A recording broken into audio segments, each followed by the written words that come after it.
Canal 9, en partenariat avec le service cantonal de la santé publique, Addiction Valais et Promotion Santé Valais, vous présente l'Antidote.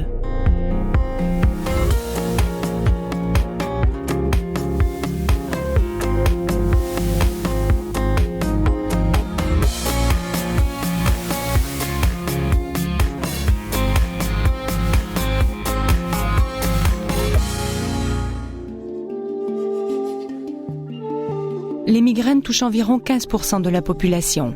Elles ne sont pas de simples maux de tête que l'on appelle plutôt des céphalées. Les migraines sont aujourd'hui reconnues comme des maladies neurologiques handicapantes. Elles empoisonnent carrément la vie de celles et ceux qui en souffrent. Souvent cachés dans l'obscurité, loin du bruit et de la lumière, les patients migraineux sortent aujourd'hui de l'ombre pour expliquer leurs difficultés, le parcours pour obtenir la reconnaissance sociale et les traitements qui fonctionnent pour eux. Ils confient leurs douleurs et leurs espoirs pour qu'on arrête de banaliser un jour cette maladie.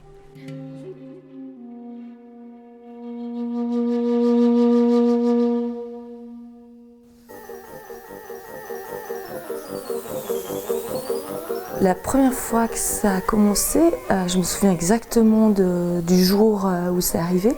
J'avais à peu près 17 ans et j'ai commencé à avoir très mal à la tête, comme j'avais jamais eu, et puis c'était très fort, donc sur le moment j'ai eu peur, parce que voilà, normalement on a mal à la tête, c'est 3 sur 10, et tout à coup là c'était 10 sur 10, avec des auras que j'avais jamais eu, donc c'est des troubles de la vue, et des fourmillements dans les membres, au bout des doigts, au nez et au bout de la langue, et des céphalées.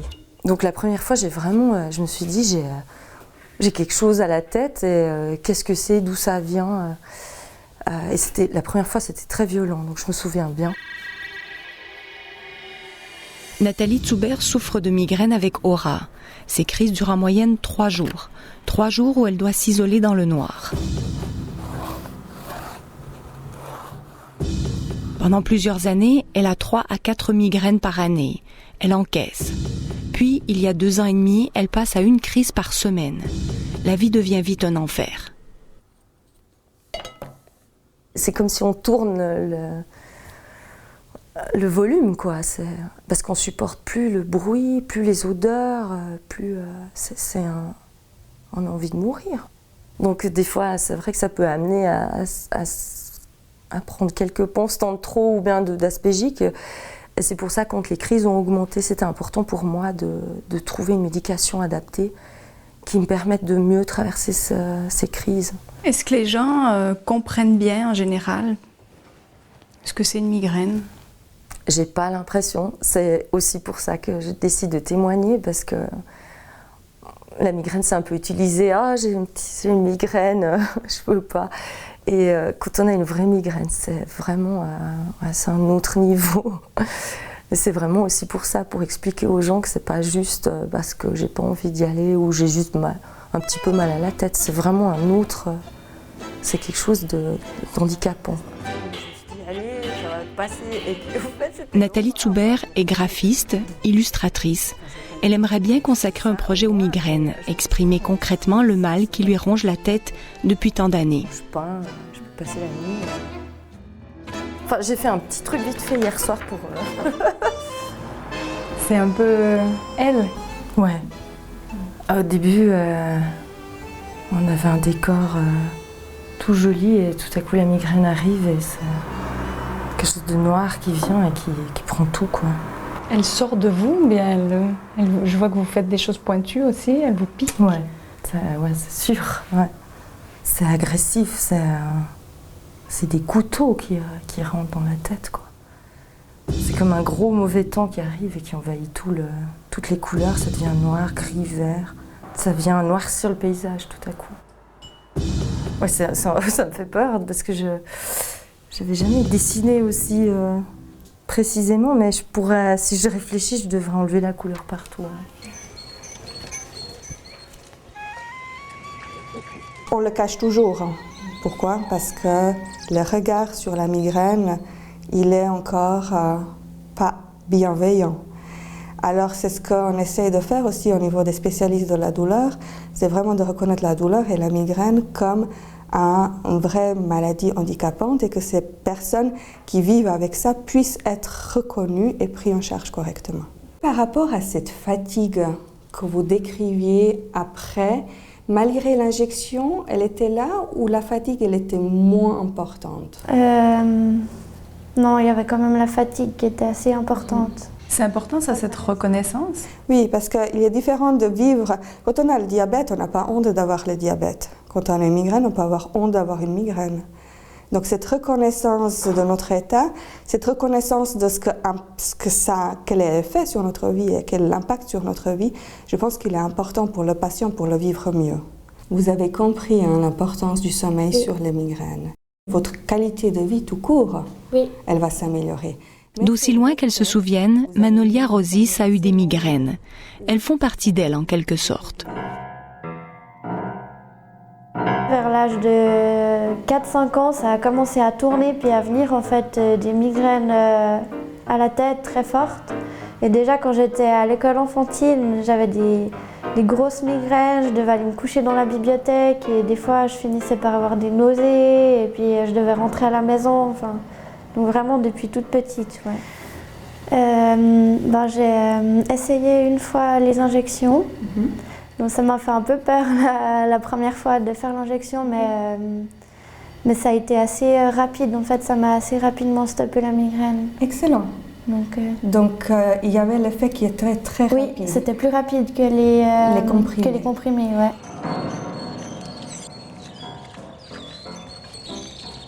Parfois, lorsque les crises surviennent, elle ressent tellement de douleur qu'elle ne sait plus où elle est.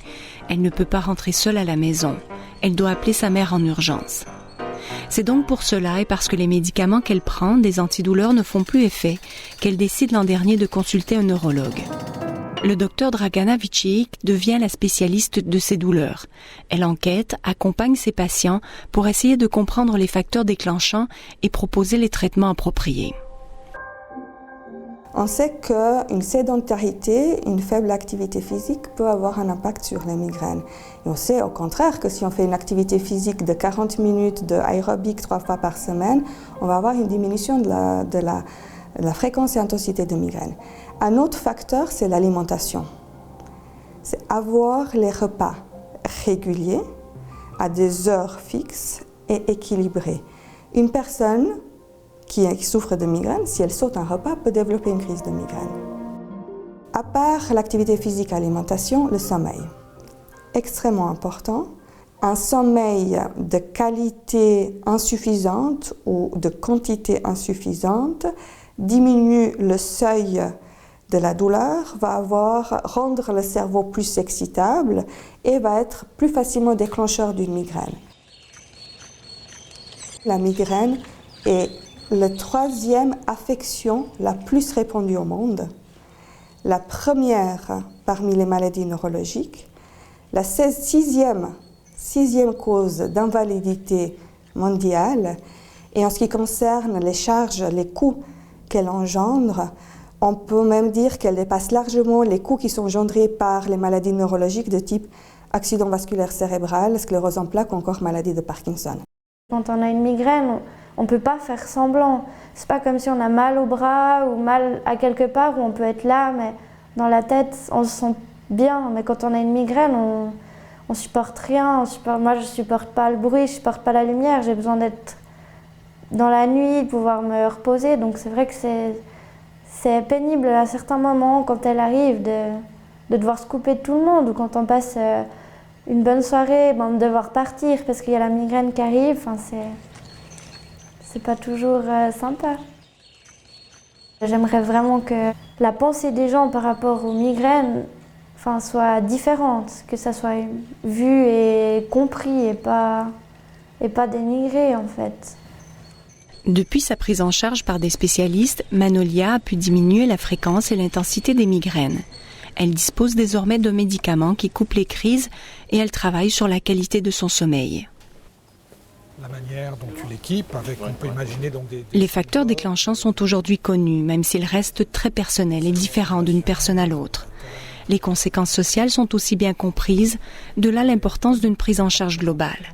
Mais aujourd'hui encore, les causes de la migraine restent méconnues. Par mètre carré. La migraine, c'est à la fois quelque chose qui se passe dans le cerveau et puis ensuite une inflammation des vaisseaux autour du cerveau et c'est ça qui va provoquer la douleur. C'est un phénomène, je dirais un peu à l'image d'une crampe. On peut tous faire des crampes. Des personnes souffrent de crampes tous les jours, d'autres une fois tous les 10 ans, quand ils vont faire un énorme effort en mettant leurs jambes dans l'eau froide. Voilà. La migraine, c'est un peu la même chose. Et il y a des gens qui sont plus susceptibles d'en faire et d'en faire fréquemment que d'autres. Comme des personnes vont plus faire de crampes que d'autres. C'est leur organisme qui est plus sensible. Les douleurs de la migraine sont provoquées par une vasodilatation des vaisseaux sanguins au niveau du cerveau et d'une inflammation des artères de la dure mère. Ces inflammations sont bénignes et des médicaments peuvent soulager les crises épisodiques. Le traitement de la migraine repose sur 2 concepts. Traiter la crise quand la migraine est là, comment soulager la douleur. Et le traitement de fond, c'est comment, en prenant un médicament tous les jours, même quand on n'a pas mal, éviter qu'elle arrive. Le traitement de fond, on le réserve aux personnes qui ont des migraines fréquentes. Si vous avez une migraine tous les 6 mois, vous n'allez pas prendre un médicament tous les jours avec ses effets secondaires potentiels pour éviter une migraine tous les 6 mois. Mais si vous avez 2 migraines par semaine, ou même une, et qu'elle dure 2 à 3 jours, et que ça vous empêche de travailler 1 jour sur 2, là il devient légitime de prendre un traitement de fond avec l'objectif de peut-être ne plus faire qu'une migraine par mois au lieu d'en faire 4 ou 5. Et là, jusqu'à présent, on a toute une liste de médicaments, on va dire assez bizarres, parce qu'ils viennent d'autres disciplines. Certains, au départ, sont des antihypertenseurs, comme les bêta-bloquants. D'autres sont des antiépileptiques, comme le topiramate. D'autres sont des antidépresseurs, comme l'amitriptyline. Et ça perturbe souvent les patients de voir qu'on leur donne des traitements qui n'ont rien à voir avec leur maladie. Mais on s'est rendu compte, bien sûr, au fil des années et des études, que ces médicaments développés pour autre chose étaient efficaces pour prévenir la migraine. En rentrant, par contre, tu étais assez tué, la fatigue. Ouais.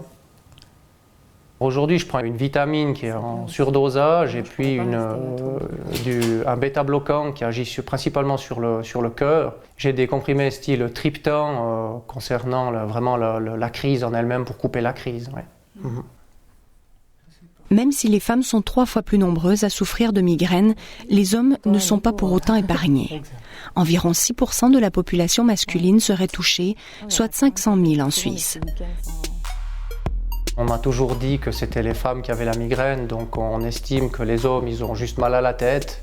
Ils n'ont pas la migraine, ils ont juste mal à la tête. Donc on n'est pas crédible et puis on passe un peu pour un pantin parce qu'ils pensent toujours que c'est du cinéma et puis que c'est pour éviter de faire une chose ou une autre. Donc, quand j'ai une crise de migraine, la première chose que je fais, c'est que je vais chercher une poche de glace. Pourquoi vous en parlez aujourd'hui ? J'en parle parce que pendant de nombreuses années, j'en ai parlé à personne, je ne pouvais pas en parler ou personne ne voulait m'écouter. Et puis je trouve que c'est important de faire entendre à tous les gens qui ont le même problème que moi qu'il y a des médecins qui sont à l'écoute, il y a des neurologues qui sont à l'écoute, il y a des traitements médicamenteux maintenant qui fonctionnent très bien. Cette reconnaissance médicale-là, elle est aussi importante pour moi aujourd'hui parce que j'ai vraiment l'impression que quand je vais chez mon médecin, il m'écoute, il comprend ce que je lui dis, il retrouve les symptômes qu'il retrouve chez la majeure partie de ses patients. Là, je vais prendre mon médicament. Quand je lui présente tous les 3-4 mois mon agenda avec les différentes crises que j'ai eues, il me dit toujours « Tu es courageux parce que tu en as toujours beaucoup. » Et puis tu es toujours là avec le sourire. Voilà. Ça fait du bien d'entendre ça quand même. Et puis là, je vais aller simplement m'allonger au calme et puis à la nuit pour être au mieux, pour que ça puisse me passer et puis que je puisse retourner à la vie de tous les jours. Christophe Velti a des migraines depuis l'âge de 7 ans. Il est devenu un expert de ces migraines.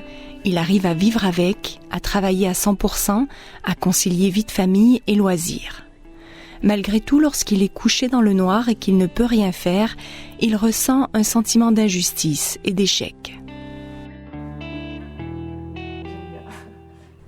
Pour Nathalie Zuber, le pire est de ne pas les sentir venir, même après toutes ces années.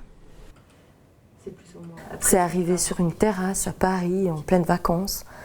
Donc pas du tout stressée, pas de cause, j'ai rien senti venir. Et d'autres fois, ouais, je sens un petit peu avant, ou je sens que je suis un peu moins bien, ou fatiguée, ou pas bien dormie, je me sens plus faible.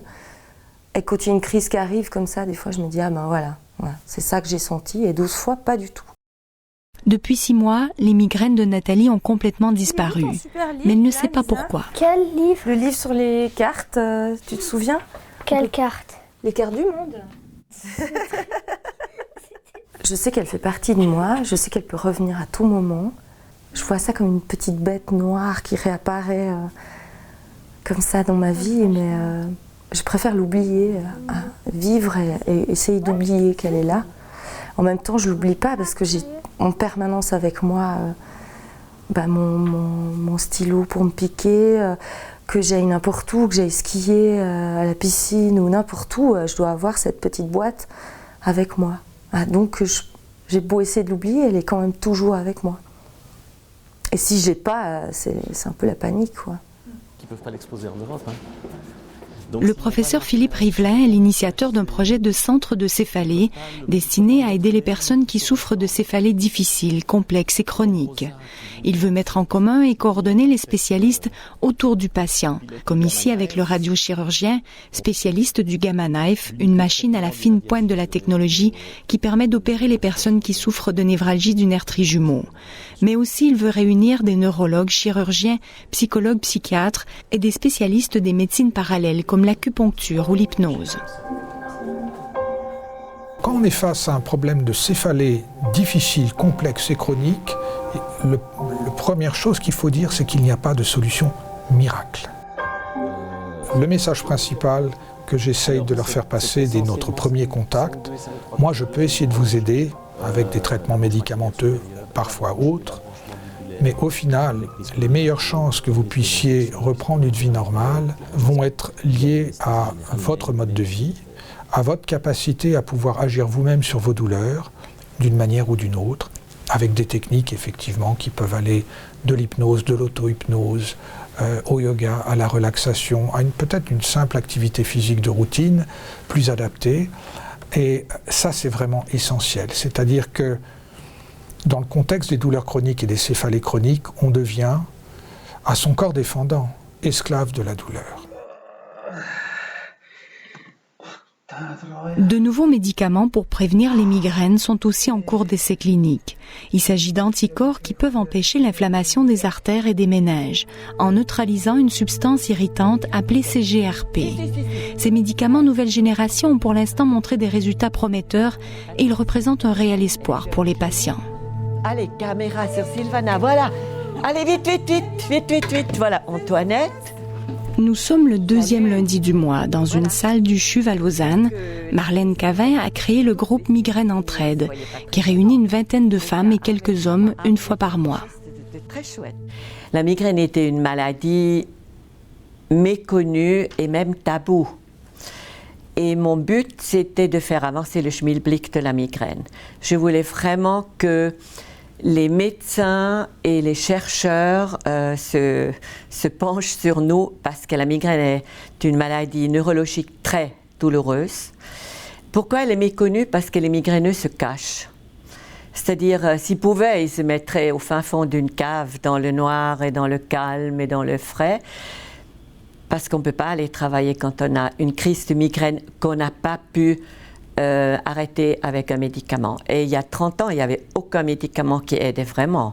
On avalait des tonnes de Panadol et aspirine, et ce qui n'était pas du tout efficace en plus. Donc non seulement on s'empoisonnait, mais on avait quand même mal. Ce qui est très mystérieux, vous avez une crise de migraine où c'est très mal, et puis le lendemain ou le surlendemain, vous êtes de nouveau en pleine forme. Donc beaucoup de gens pensent qu'on est des simulateurs. Marlène a réuni 4 personnes pour nous avant la séance du soir qui sera consacrée à la méditation de pleine conscience.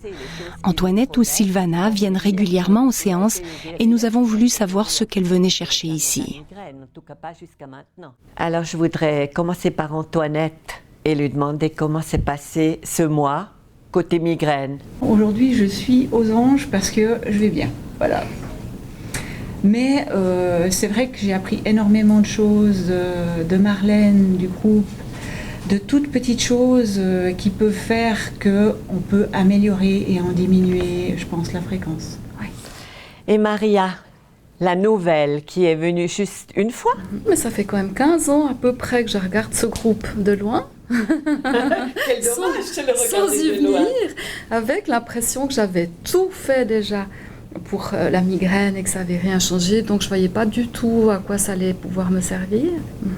Ça fait du bien, on se sent moins seul dans cette douleur violente, répétitive, sans fin. Même si ça ne change rien, c'est vrai que ce réconfort et cette reconnaissance changent déjà beaucoup, apportent beaucoup. Et vous vous êtes rendu compte qu'il y a une jolie dynamique dans le groupe. Oui, tout à fait. C'est ça qui est bien. Moi, je trouve que ce n'est pas du tout un endroit où on vient se plaindre. C'est vraiment un endroit, parfois on a des fous rires. N'est-ce pas, Antoinette? On a des fous rires extraordinaires. Donc, moi, j'espère toujours que quand on se quitte, que vous soyez positive et joyeuse et que vous ayez du courage de nouveau pour tout le mois que vous allez passer. Il y a un proverbe africain qui dit « Seul tu vas vite, ensemble nous allons loin ». La calamité qu'est la migraine dans ma vie s'est transformée en chance parce que, à cause de ma migraine et en créant ce groupe d'entraide, j'ai rencontré des personnes fantastiques. Et j'aurais jamais cru que ma vie de retraitée pourrait être aussi intéressante et aussi enrichissante. Et puis j'admire les personnes qui ont des migraines parce que ce sont vraiment des battants. Ce sont des gens qui ont des crises épouvantables et puis dès qu'elle est derrière eux, sont de nouveau là pleinement dans la vie, c'est des résilients. À l'image de ce groupe d'entraide, plusieurs personnes migraineuses se tournent vers la méditation de pleine conscience.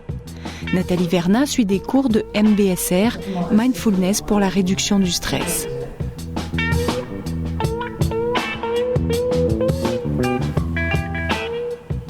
Au départ, quand j'étais enfant et même beaucoup plus tard, j'arrivais pas à déterminer ce qui était déclencheur de la migraine. J'avais l'impression que ça me tombait dessus comme ça n'importe quand. Et puis avec le temps, en analysant bien, en fait, c'est là que je me suis rendu compte que c'était assez lié à une mauvaise respiration, soit dû à un gros stress, soit dû à un effort physique vraiment soutenu où tout d'un coup je perds ma respiration naturelle, je deviens essoufflée. Et donc c'est souvent dans ces moments-là que ça déclenche. Je suis allée skier et puis je suis restée 1h15 enfermée dans un œuf qui est resté en panne. Et puis j'étais vraiment un peu en panique. Voilà, j'étais essoufflée, stressée par rapport à cet événement et puis tac, elle a déclenché. Il y a de nombreux aspects qui sont utiles dans la pleine conscience. Un des aspects, c'est le rapport à la respiration. On sait que 25% de l'oxygène vient nourrir le cerveau, entre guillemets, et beaucoup d'entre nous, on a une mauvaise respiration. Et donc on réapprend, entre guillemets, à respirer, sans la modifier ou la manipuler, mais simplement en se reconnectant avec soi-même. Donc il y a cet aspect-là qui va être très, très utile et qui va faire que si à un moment donné on a une crise ou qu'on a même une crise d'angoisse ou une douleur chronique ou un stress qui nous arrive, on va pouvoir très rapidement, en quelques secondes, revenir sur la respiration et enclencher en fait le système parasympathique qui va calmer tout le système en fait. Donc ce sera un outil direct qu'on va pouvoir utiliser. En essayant de garder l'attention sur le corps, sur le monde des sensations corporelles. On croit qu'on a une migraine comme ça qui vient de nulle part. Donc je me réveille le matin, tout à coup j'ai mal à la tête et je ne comprends pas pourquoi. On va découvrir que peut-être il y a une pensée qui a créé ce stress en fait. J'ai pensé à ce que je dois faire dans le travail ou un souci dans ma vie familiale ou quelque chose comme ça. Et la pensée arrive en un quart de seconde et juste après, il y a la migraine qui arrive. Et des fois, on ne fait pas le lien en fait. Donc avec cette pratique, on va vraiment venir à scientifique de notre propre esprit, de notre propre fonctionnement et découvrir tous les mécanismes qui sont associés à la migraine ou à la difficulté que l'on veut aborder. On finit à nouveau par un étirement. La clé, c'est déjà de se dire à soi-même, j'ai des migraines, je me sens pas bien, qu'est-ce que je peux faire pour aller mieux? J'ai essayé plusieurs choses au niveau de la médecine alternative, donc j'avais essayé des massages, de l'acupuncture, des reiki. J'ai toujours associé le traitement médicamenteux à une médecine parallèle. J'ai beaucoup été chez l'ostéopathe aussi, il me faisait aussi beaucoup de bien à une certaine époque. Donc c'est vrai que j'ai toujours eu l'aspect médicamenteux, puis l'aspect je m'occupe de moi, j'essaye de faire quelque chose en plus pour espérer aller mieux.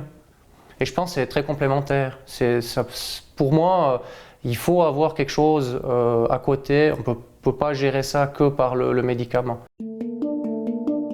Lâcher prise, gérer le stress, être actif dans sa prise en charge, savoir reconnaître quels facteurs peuvent déclencher une crise sont pour l'instant la meilleure façon de prévenir les migraines. Des médicaments de fond sont aussi efficaces et de nouvelles générations pourront compléter l'approche pharmacologique. Mais il n'existe pas de médicaments miracles ou de prise en charge efficace pour tous. Les migraineux sont des battants, ils se battent pour trouver leur équilibre, pour gérer au mieux, mais aussi pour lever le tabou, pour faire reconnaître enfin cette maladie handicapante.